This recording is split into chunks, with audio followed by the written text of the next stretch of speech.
7 દિવસ સુધી ગુજરાતની અંદર અલગ અલગ વિસ્તારોમાં માવઠાના વરસાદની શક્યતાઓ છે. વધારે અસર થવાની છે એ હશે સૌરાષ્ટ્રના દરિયાઈ કાંઠાના જિલ્લા, જેમાં ભાવનગર, અમરેલી, ગીર સોમનાથ અને જુનાગઢ જેવા વિસ્તારો છે તેમાં પણ થોડીક માવઠાની અસર છે એ વધારે જોવા મળશે. સૌરાષ્ટ્રના ભાવનગર, અમરેલી, ગીર સોમનાથ અને જુનાગઢ જેવા વિસ્તારોની અંદર પણ શરૂઆત થઈ શકે. પશ્ચિમ સૌરાષ્ટ્ર જે દ્વારકા, જામનગર, પોરબંદર જેવા વિસ્તારો હશે ત્યાં વધારે પડતા ઘાટા વાદળ થશે અને છૂટા છવાયા ઝાપટાઓ જોવા મળી શકે છે. માછીમાર ભાઈઓએ દરિયો ન ખેડવો. આવનારા દિવસની અંદર ગુજરાતની અંદર ફરીથી એક માવઠાના વરસાદનો રાઉન્ડ આવે તેવી સંભાવનાઓ છે. આમ જોવા જઈએ તો ગુજરાતમાંથી નૈઋત્યના ચોમાસાની વિદાય થઈ ચૂકી છે, પણ દક્ષિણ ભારતની અંદર અત્યારે ઈશાનના ચોમાસાની શરૂઆત થઈ છે અને દક્ષિણ ભારતની અંદર ચોમાસું સક્રિય છે, જેમાં કર્ણાટકથી દક્ષિણ પશ્ચિમ દિશાની અંદર અરબ સાગરમાં એક સાયક્લોનિક સર્ક્યુલેશન બની રહ્યું છે. એ સાયક્લોનિક સર્ક્યુલેશન છે આવનારા 24 થી 36 કલાકમાં વધુ મજબૂત બનીને ઉત્તર દિશા તરફ ગતિ કરે તેવી શક્યતાઓ છે, જેને કારણે એ સાયક્લોનિક સર્ક્યુલેશન છે એ ગુજરાતથી ઘણું બધું નજીક આવવાનું છે અને એના જે આઉટર ક્લાઉડ હોય છે એ સંપૂર્ણપણે ગુજરાત ઉપરથી પસાર થવાના છે, જેને કારણે 25 ઓક્ટોબર 2025 થી લઈ અને 2 નવેમ્બર 2025 સુધી એટલે કે 7 દિવસ સુધી ગુજરાતની અંદર અલગ અલગ વિસ્તારોમાં માવઠાના વરસાદની શક્યતાઓ છે. જોકે આ માવઠાના વરસાદ હશે એમાં વરસાદની સાથોસાથ પવનની ઝડપ પણ નોર્મલ કરતા વધુ જોવા મળે તેવું એક અનુમાન છે. આ માવઠાની અસરને કારણે 25 તારીખથી દક્ષિણ ગુજરાતના જે વલસાડ, નવસારી અને વાપી જેવા વિસ્તારો છે ત્યાંથી માવઠાના વરસાદની શરૂઆત થઈ જશે.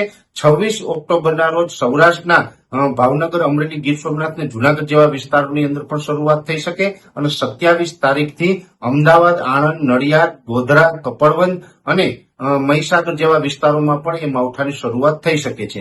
એટલે જે 25 તારીખથી જે અલગ અલગ વિસ્તારમાં માવઠાની શરૂઆત થશે એ 2 નવેમ્બર સુધી રાજ્યના અલગ અલગ વિસ્તારોમાં માવઠાની અસર થવાની છે.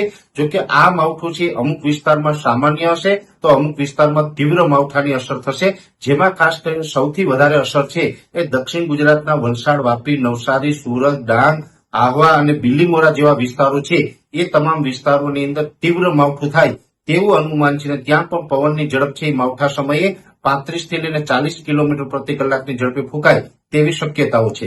બીજા નંબરે જે વધારે અસર થવાની છે એ હશે સૌરાષ્ટ્રના દરિયાઈ કાંઠાના જિલ્લા, જેમાં ભાવનગર, અમરેલી, ગીર સોમનાથ અને જુનાગઢ જેવા વિસ્તારો છે તેમાં પણ થોડીક માવઠાની અસર છે એ વધારે જોવા મળશે. પશ્ચિમ સૌરાષ્ટ્ર જે દ્વારકા, જામનગર, પોરબંદર જેવા વિસ્તારો હશે ત્યાં વધારે પડતા ઘાટા વાદળ થશે અને છૂટા છવાયા ઝાપટાઓ જોવા મળી શકે છે.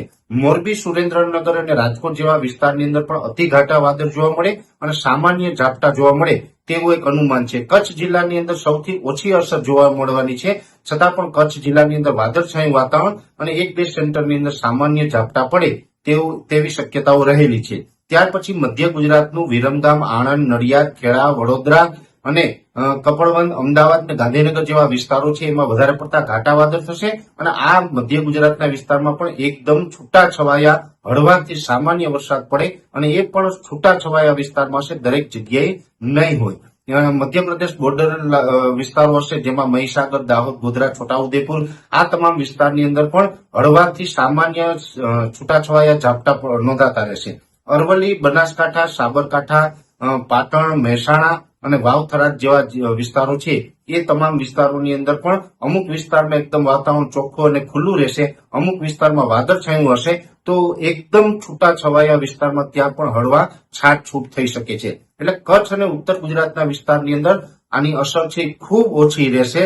મધ્ય ગુજરાત અને પશ્ચિમ સૌરાષ્ટ્રમાં સામાન્ય અસર અને સૌથી વધારે તીવ્ર અસર છે દક્ષિણ ગુજરાત અને સૌરાષ્ટ્રના ભાવનગર, અમરેલી, ગીર સોમનાથ અને જુનાગઢ જેવા વિસ્તારમાં જોવા મળશે. એટલે 25 ઓક્ટોબર 2025 થી લઈ અને 2 નવેમ્બર 2025 દરમિયાન રાજ્યની અંદર આ પ્રકારનું માવઠું થવાનું છે અને માવઠા સમયે પવનની ઝડપ છે એ 35 થી 40 કિલોમીટર પ્રતિ કલાકની ઝડપે પવન ફૂંકાય તેવી પણ શક્યતાઓ છે. એટલે ખાસ કરીને પવન સાથે માવઠું થવાનું છે એટલે દરેક ગુજરાતીઓએ સાવચેત રહેવું, સાવધાન રહેવું અને ખેડૂત ભાઈઓએ ખાસ કરીને પોતાના ખેતી કામો છે એ સાચવી લેવા. ખાસ કરીને અરબ સાગરની અંદર આ સાયક્લોનિક સર્ક્યુલેશન એકદમ સ્ટ્રોંગ છે, જેથી કરીને 5 નવેમ્બર સુધી માછીમાર ભાઈઓએ દરિયો ન ખેડવો તેવી પણ આપના માધ્યમથી અપીલ કરવામાં આવે છે.